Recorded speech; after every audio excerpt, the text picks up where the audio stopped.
검찰이 용산 참사는 농성자들의 화염병과 신호 때문이며 경찰에게 법적 책임을 물을 수 없다고 밝혔습니다. 민주노총 지도부가 성폭력 파문의 책임을 지고 오늘 총사퇴했습니다. 경기 침체로 가게들의 의식주 관련 소비 지출도 크게 줄고 있습니다. 현인택 통일부 장관 내정자가 부동산 증여 의혹에 이어 거짓 해명 논란에 휩싸였습니다. 이상은 이 시간 주요 뉴스입니다.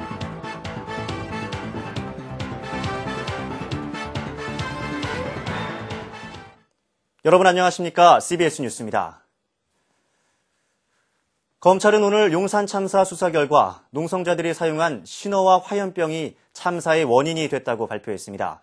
반면 경찰의 과잉 진압 의혹은 일축했습니다. 서울중앙지검에서 심나리 기자가 보도합니다. 서울중앙지검 수사본부는 오늘 오전 용산 참사 수사 결과 발표를 통해 이번 사고는 농성자들이 사용한 신호와 화염병 때문에 발생했다고 결론 내렸습니다. 막루 안에 있던 농성자들이 특공대원을 향해 던진 화염병이 3층 계단 부근에서 터지고 거기서 막루 내부 계단과 벽면에 뿌려져 있던 신호에 옮겨 붙으면서 검찰에 따르면 농성자들은 사고 당일인 지난달 20일 아침 7시 19분쯤 막루 4층 계단 부근에서 막루를 해체하는 경찰을 향해 신호를 쏟아부은 뒤 경찰 특공대를 막기 위해 화염병을 아래로 던졌습니다. 이어 화염병에서 터져나온 불꽃이 계단과 벽면에 묻어있던 신호에 옮겨 붙었고 그 불똥이 1층까지 흘러 바닥에 있는 신호에 번지면서 화재가 확대됐다는 것이 검찰의 설명입니다. 검찰은 이와 함께 사망한 농성자 5명과 특공대원 1명은 국립과학수사연구소의 부검 결과 전형적인 화재사로 판단된다고 밝혔습니다. 이에 따라 검찰은 끝까지 막루에 남아있던 농성자 김모 씨 등 5명을 특수공무집행방해 치사상 등의 혐의로 구속 기소하고 박모 씨 등 15명을 불구속 기소했습니다.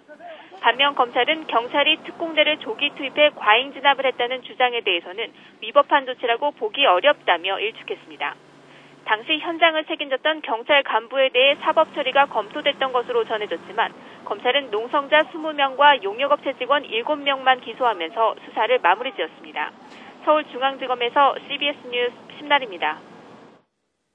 용산 철거민 참사에 대한 검찰 수사 결과 발표에 대해서 민주당은 부실 축소 수사, 짜맞추기 수사라고 비난하고 철저한 진상규명과 책임 추궁을 위해서 특검제 도입을 당론으로 발의했습니다. 또 참여연대 등 시민단체들과 용산 범국민대책위도 검찰이 오히려 경찰과 용역의 불법 행위를 은폐한 경찰 봐주기식 편파 수사를 벌였다며 강하게 반발했습니다. 반면 경찰은 수사 결과에 대해서 공식적인 언급을 피한 채 내부적으로 당연하다는 반응을 보이고 있습니다. 민주노총 핵심 간부의 성폭력 파문이 불거진 가운데 수감 중인 이석행 위원장을 비롯한 민주노총 지도부가 이번 사태에 책임을 지고 총사퇴했습니다. 임진수 기자입니다. 민주노총 핵심 간부의 성폭력 파문이 수감 중인 이석행 위원장을 포함해 지도부 총사퇴라는 결과를 초래했습니다.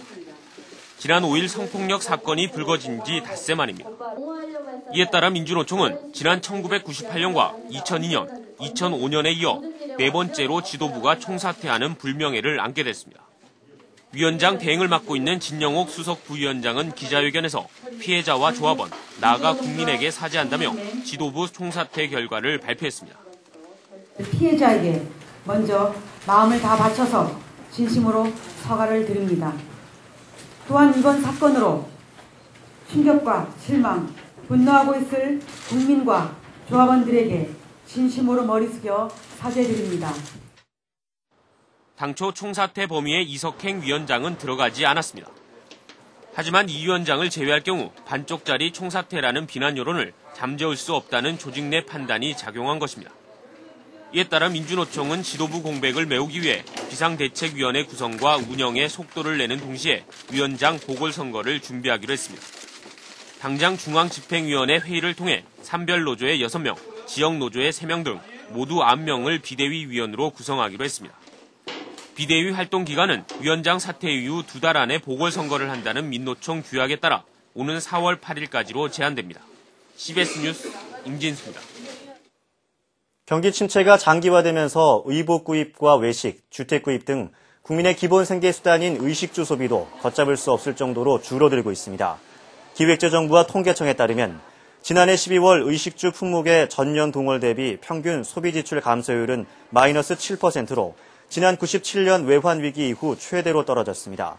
의류의 경우 가정용 직물과 의복 판매액이 2조 8천억 원대로 처음 3조 원 아래로 내려갔고 외식 또한 지난해 4분기보다 5.6% 감소해 지난 99년 이후 최악의 감소율을 보였습니다. 현인택 통일부 장관 후보자에 대한 국회 인사청문회에서 제주도 땅 편법 증여 의혹 등에 대한 현 후보자의 해명을 뒤집는 정황이 잇따라 나오면서 오히려 의혹이 증폭되고 있습니다. 국회에서 김중호 기자가 보도합니다. 민주당 문학진 의원은 현인택 통일부 장관 후보자의 부친이 자신 회사 명의의 제주도 땅을 회사 간부에게 넘긴 뒤 다시 현 후보자에게 넘긴 것은 증여세 탈루를 위한 삼각매매라고 의혹을 제기했습니다. 현 내정자는 이에 대해 아버지가 30여 년간 같이 일해온 회사 직원들의 실직을 우려해 일단 액면가대로 회사를 양도한 것이라고 해명했습니다. 2006년 2월에 한 달 전에 회사를 직원한테 매각을 했었습니다. 이게 3자 거래를 통해서 이렇게 했는데 이건 증여세 탈루를 목적으로 한 제3자를 이용한 편법 증여라고 보이는데 어떻게 생각하세요? 그거는 사실과 다릅니다. 그러나 부하 직원들의 실직을 우려해 회사를 넘겼다던 현 후보자의 아버지가 회사 직원들로부터 임금을 체불했다며 소송을 당한 사실이 드러나면서 해명에 의문이 제기되고 있습니다. 현인택 후보자는 통일부 폐지 의혹에 대해서도 시원한 해명을 하지 못했습니다. 현인택 통일부 장관 후보자는 그동안 인수위 시절 통일부 폐지 주장에 대해 정부 조직 개편은 전혀 다른 곳에서 다뤄졌다며 연관성을 부인했습니다. 현 후보자에 대한 도덕적, 정치적 의혹들이 계속 제기되고 있는 가운데 현 후보자 자신의 해명마저 거짓 논란에 휩싸이면서 의혹은 더욱 증폭되고 있습니다. 국회에서 CBS 뉴스 김주호입니다. 체벌 대신에 상벌점으로 학생들을 지도하는 이른바 그린 마일리지 제도가 올 1학기부터 서울 시내 각급 학교에서 시범 운영됩니다. 그린 마일리지 제도는 학교 내 체벌을 없애기 위해서 체벌 대신에 벌점으로 학생들을 지도하되 칭찬 점수를 통해 교내 봉사활동을 하거나 순화교육을 받으면 벌점을 감하는 방식으로 운영됩니다. 시교육청은 또 상벌점을 부과할 경우 이를 곧바로 학부모에게 통보해 학교와 가정에서 동시에 교육이 이루어지도록 하라고 각 학교에 권고했습니다. CBS 이정식 사장이 서울대 언론인 대상 수상자로 선정됐습니다. 서울대 출신 언론인들의 모임인 관악언론인회는 제6회 서울대 언론인 대상 수상자로 CBS 이정식 사장을 선정했다고 밝혔습니다. 시상식은 오는 23일 오후 6시 30분 서울 한국프레스센터 국제회의장에서 관악언론인회 정기총회와 함께 열릴 예정입니다.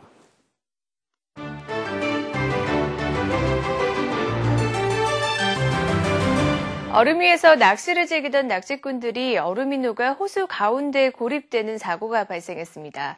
이번 사고는 기온이 갑자기 영상 4도까지 오르고 이 강풍이 얼음판에 압력을 가하면서 일어난 것으로 보이는데요.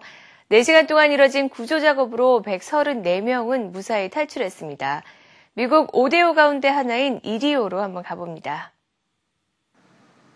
미국 5대5 가운데 하나인 이리호. 날씨가 갑자기 풀리는 바람에 호수가 녹아 직경 13km의 초대형 얼음 덩어리가 만들어졌습니다.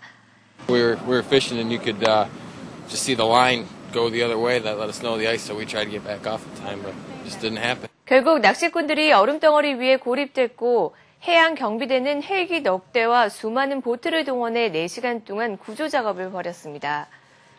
실속한 구조 작업으로 134명은 무사히 탈출했지만 물에 빠졌던 60대 남성 1명은 심장마비로 숨졌습니다. 호주 남동부 빅토리아 지역에 30년 만에 최악의 산불이 발생했습니다. 가뭄이 계속되고 강풍까지 불면서 산불은 급속도로 번지고 있습니다. 호주 정부는 피해 복구에 약 90억 원을 지원하겠다고 밝혔고 현지 경찰은 현재 방화 용의자들을 붙잡아 조사하고 있습니다. Fire experts and our own investigators have suggested the way that it happened, how fast it happened, that there's good evidence to believe that it was lit. 지난 7일 시작된 산불로 가옥 700여 채가 잿더미로 변하고 사망자는 100여 명이 넘어섰습니다. 독일에서 네 번째로 높은 358m의 안테나 탑.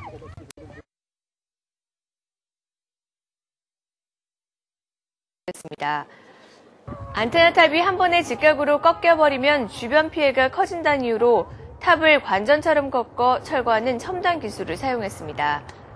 Ja gut, es ist jede Sprengung eine Herausforderung.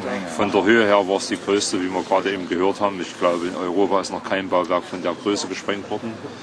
철거 현장에는 1979년 처음 건설돼 서베를린과 동일연방공화국 간의 교신 역할을 해온 안테나의 마지막 모습을 보기 위해서 많은 사람들이 모였습니다. 지금까지 박주연이었습니다.